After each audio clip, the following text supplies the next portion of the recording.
Hello ನಮಸ್ಕಾರ. ಮಳೆಗಾಲ ಪೂರ್ತಿ ಮಳೆ ಬಂತು. ಈಗ ಮಳೆ ಕಮ್ಮಿ ಆಗ್ತಾ ಬಂತು. ಈಗ ಕೆಲವು ದಿವಸದ ಮಳೆ ಇಲ್ಲ ಇತ್ತು. ಹಾಗೆ ಇನ್ನು ಯಾವಾಗ ಮಳೆ ಬರ್ತದಪ್ಪ ಅಂತ ಆಲೋಚನೆ ಮಾಡೋದ್ರಾಗ ಆಯಿತು. ಈಗ ಇವತ್ತು ಮತ್ತೆ ಪುನಃ ಮಳೆ ಕಾಣ್ತಾ ಉಂಟು. ಹಾಗೆ ಒಂದು ಸಣ್ಣ ವಿಡಿಯೋ ಮಾಡುವಂತ ಹೊರಟಿದ್ದೇನೆ. ಯಾಕಂತಂದರೆ ಇನ್ನು ಮತ್ತೆ ಪುನಃ ಈಗ ಇರುವಾಗ ಯಾವುದು ಅಷ್ಟೇ ಇರುವಾಗ ನಮ್ಮ ಯಾವುದೇ ವಸ್ತು ಆದರೂ ನಮಗೆ ಬೇಡ ಅಂತ ಇರ್ತದೆ ಜಾಸ್ತಿ ಆದರೆ ಇಲ್ಲ ಅಂತ ಹೋಗ್ಲಿದ್ರೆ ಇಂಪಾರ್ಟೆನ್ಸ್ ಗೊತ್ತಾಗೋದು. ಹಾಗೆ ಮಳೆ ಸಹ ಅಷ್ಟೇ ಈಗ ಹೋಗ್ತಾ ಬಂತು. ಇನ್ನು ಮತ್ತೆ ಪುನಃ ಮಳೆ ನೋಡಬೇಕಂದ್ರೆ ಇನ್ನೊಂದು 6 months ವೆಯ್ಟ್ ಮಾಡಬೇಕು. ಹಾಗೆ ಇವತ್ತು ಈ ಮಳೆಗೆ ಒಂದು ರೌಂಡ್ ಹಾಕಿ ಬರುವಂಥ ನನ್ನ ಅಳಿಯ ಸಹ ಬಂದಿದ್ದಾನೆ ಬೆಂಗಳೂರಿಂದ. ಹಾಗೆ ಅವನನ್ನು ಕರ್ಕೊಂಡು ಒಂದು ರೌಂಡ್ ಈ ಹಳ್ಳಿಯ ಈ ತೋಟದಲ್ಲಿ ಒಂದು ರೌಂಡ್ ಹಾಕುವಂತ ಏನೆಲ್ಲ ನಮಗೆ ಕಾಣಲಿಕ್ಕೆ ಸಿಗ್ತದೆ ನೋಡುವ ಬನ್ನಿ. ಸೂರ್ಯಲಿಕ್ಕೆ ಸ್ಟಾರ್ಟ್ ಆಯಿತು ಬರ್ತಾ ಉಂಟು. ಈಗ ಹೋಗಿ ಒಂದು ರೌಂಡ್ ಹಾಕೋ ಖುಷಿಯೇ ಬೇರೆ. ಇವನ ಒಡೆ ತಿರುಗ್ಲಿಕ್ಕೆ ಶುರು ಆಯಿತು ಅಳಿಯಂದು ಮಳೆಯ ಖುಷಿಗೆ. ಮಳೆಗಾಲ ಬಂದರೆ ಸಾಕು ನಮ್ಮ ಈ ಹಳ್ಳಿಯಲ್ಲೆಲ್ಲ ಅತ್ಯದ್ಭುತ ಪ್ರಕೃತಿಯ ದೃಶ್ಯನ ಕಾಣಲಿಕ್ಕೆ ಸಿಗ್ತದೆ. ಇವತ್ತು ನಾವು ನೋಡ್ತಿರುವುದು ರಬ್ಬರ್ ತೋಟ, ಅಡಿಕೆ ತೋಟ, ಹಾಗೆಲ್ಲ ಅಲ್ಲೆಲ್ಲ ಹೇಗೆ ಮಳೆ ಸುರಿತದೆ ಅಂತ ನೋಡ್ತಾ ಇದ್ದೇವೆ. ಅಂದರೆ ಸಿಕ್ಕಾಪಟ್ಟೆ ಸುರಿತದೆ ಸಹ, ನೋಡ್ಲಿಕ್ಕೆ ಸಹ ಅಷ್ಟೇ ಭಾಳ ಚೆನ್ನಾಗಿ ಕಾಣ್ತದೆ. ಮಳೆಯ ತೇವದಿಂದಾಗಿ ಈ ಪಶ್ಚಿಮ ಘಟ್ಟದ ಸೊಬಗು ಕೂಡ ಜಾಸ್ತಿ ಆಗ್ತದೆ.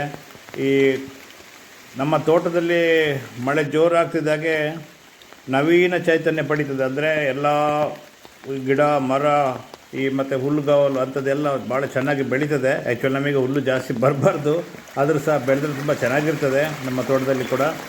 ಮತ್ತು ಈ ನೈಸರ್ಗಿಕ ಶಕ್ತಿ, ಮಳೆ ಮತ್ತು ಗ್ರಾಮೀಣ ಜೀವನದ ಸಮನ್ವಯ ಕೂಡ ಭಾಳ ಚೆನ್ನಾಗಿ ಭಾಳ ವಿಶಿಷ್ಟವಾಗಿರ್ತದೆ. ಅದರಲ್ಲಿ ನೋಡಿ ಇಲ್ಲಿಗ ಹರಿತಾ ಉಂಟಲ್ಲ ನೀರು, ಇದು ಸಹ ಅಷ್ಟೇ ನೋಡಿ. ಇದೊಂದು ಆ ಕಡೆ ಆಟೋ ಪಾಲ, ಇದು ಈ ಸಣ್ಣ ಚಿಕ್ಕ ತೋಡು. ಇದು ಈ ತೋಡಲ್ಲಿ ನೀರು ಅಂದರೆ ಮೇಲ್ಗಡೆಯಿಂದ ಎಲ್ಲ ಮಣ್ಣೆಲ್ಲ ಕೊರ್ಕೊಂಡು ಬಂದು ಹರಿತಾ ಉಂಟು. ಇದು ನೆಕ್ಸ್ಟ್ ಇನ್ನೀಗ ದೊಡ್ಡದು ಆಗ್ತಾ ಹೋಗಿ ಲಾಸ್ಟಿಗೆ ಇನ್ನು ಚಿಕ್ಕ ತೋಡು ಹೋಗಿ ತೋಡು ಆಗ್ತದೆ. ತೋಡಾದ್ಮೇಲೆ ಹೊಳೆಗೆ ಸೇರ್ತದೆ. ಹೊಳೆಗೆ ಸೇರಿದ ಮೇಲೆ ಹೊಳೆಗಳೆಲ್ಲ ಸೇರಿ ಸಮುದ್ರಕ್ಕೆ ಸೇರ್ತದೆ. ಮತ್ತೆ ಪುನಃ ಇದೇ ಈ ಸೈಕಲ್ ಇನ್ನು 6 ತಿಂಗಳು ಬಿಟ್ಟು ಮತ್ತೆ ಪುನಃ ಅದೇ ಆವಿಯಾಗಿ ಮಳೆ ಬರ್ತದೆ. ಎಲ್ರಿಗೂ ಗೊತ್ತಿರೋ ವಿಷಯವೇ, ಆದರೆ ನಾನು ಸಂತೋಷದಲ್ಲಿ ಹೇಳ್ತಾ ಇದ್ದೇನೆ ಅಷ್ಟೇ.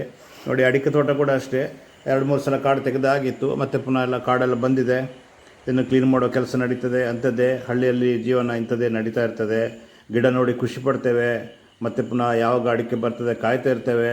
ಇಂಥದ್ದೇ ನಡೀತದೆ. ಹಳ್ಳಿಯ ಕೆಲಸ ಇಲ್ಲದ ಕೆಲಸ ಮಾಡ್ತಾ ಇದ್ದಾನೆ. ನಿಂತ ನೀರನ್ನು ಈ ಕೆಸುವಿನ ಎಲೆ ಮೇಲೆ ಕೆಳಗೆ ಹಾಕ್ತಾ ಇದ್ದಾನೆ. ಮಳೆಗಾಲ ಜೋರಾಯ್ತಂದರೆ ಹೆದರಿಕೆ ಶುರು ಆಗ್ತದೆ. ಈಗ ಇಂಥ ನಮ್ಮ ಒಳ್ಳೊಳ್ಳೆ ಮರಗಳೆಲ್ಲ ಮುರಿದು ಬೀಳ್ತವೆ ಗಾಳಿಯ ಹೊಡೆತಕ್ಕೆ. ಏನು ಮಾಡಲಿಕ್ಕೆ ಆಗೋದಿಲ್ಲ. ಅಲ್ಲಲ್ಲಿ ನೀರು ಸಲ ನಿಂತಿದೆ ಟೆರೆಸಲ್ಲೆಲ್ಲ.